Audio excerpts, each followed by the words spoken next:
Congressman Benishek spoke to veterans this morning at the American Legion Post 186 in Hancock about their top concerns for Congress.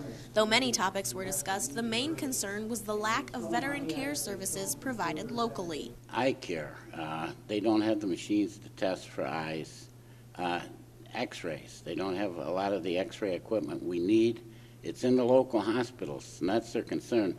Some of these tests could be done by the local hospital and probably save the veterans some money. Although the Keweenaw does have a VA clinic right here in Hancock, there's a limited amount of services it can provide.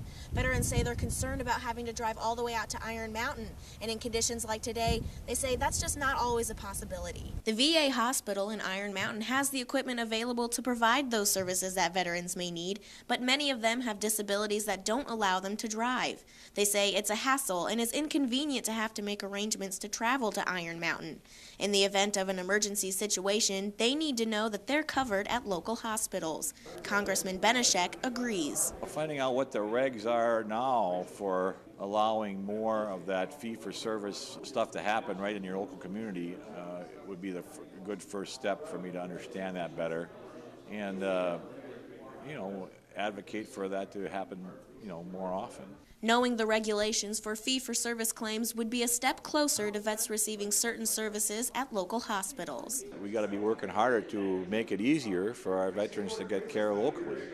And I'm going to renew my efforts to make that happen.